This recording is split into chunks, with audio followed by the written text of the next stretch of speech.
Sensitive ka ba sa gusto ng iyong mga anak? Good morning, this is your Rich Dad Mark, ang inyong online parenting buddy para magbigay ng tips and advice kung paano magpalaki ng happy, healthy, and extraordinary kids. Bakit mahalaga maging supportive na magulang? Ano nga ba ang benefits nito sa ating mga anak? At ano ang mga pwedeng gawin para maging supportive na magulang?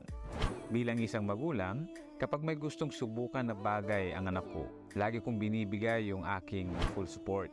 Pero sinisigurado ko rin na hindi nila ito ikapapahamak at ikasasama. Ininroll ko sila sa mga bagay na mga gusto nilang ma-experience. Katulad ng taekwondo, singing, violin, dancing, French lesson, etc. At recently lang, sinabi ng bunso ko na gusto niyang matutong mag-drum. At dahil bakasyon naman, agad kaming bumili ng electronic drum set para may mapaglibangan siya. Naghanap na rin ako ng tutor na pupunta na lang sa bahay araw-araw para hindi niya na kailangan lumabas pa ng bahay. Ang 2 daughters ko naman gusto mag-bake. Kaya bumili kami ng high-quality oven, baking ingredients at iba pang baking tools and equipments. Pagkalipas ng ilang buwan, pinagsawaan na rin nila ang mga ito. Pero hindi ako nagsisisi sa mga nagastos ko sa kanila. Dahil may mga natutunan pa rin silang bagong talent, nakikita ko silang masaya at gusto ko ring iparana sa kanila ang mga bagay na wala sa akin noong kabataan. Mahalaga ang pagiging supportive na magulang dahil maimpluwensyahan nito ang overall development ng ating mga anak. Katulad nito ay ang kanilang kalusugan, emosyon, pag-iisip at pag-uugali. Dahil rin dito, mas nakikilala nila ang kanilang mga sarili kung anong gusto nilang maging career o profesyon sa future. Importanteng suportahan natin sila sa mga bagay na napagdagdag kaalaman, siguradong ligtas at ikasisiya nila. Maraming benefits sa bata ang suporta ng isang magulang. Ayon sa research, nababawasan nito ang mental health problems ng bata, katulad ng depresyon at anxiety.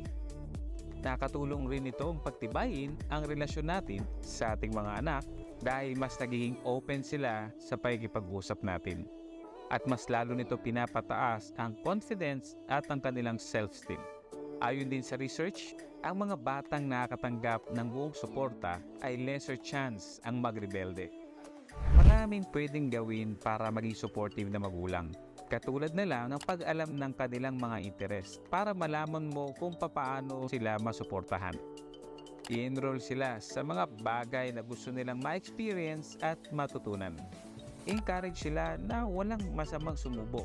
Huwag magalit kung naisipan nila na hindi nila gusto ang kanilang ginagawa at gusto nilang itigil yon. Magbigay ng oras para makipag-usap at tuluyan silang bigyan linaw kung ano ang gusto nilang gawin. Ang mahalaga ay alam nilang lagi kang nandyan na handang suporta sa mga gusto nilang gawin sa future. In conclusion, maraming kahalagahan at benefits ang suporta ng mga magulang. Isang paraan na rin ito, ipakita sa kanila ang ating pagmamahal. Obligasyon natin suportahan ang ating mga anak dahil tayo ang nagluwal sa kanila sa mundong ito.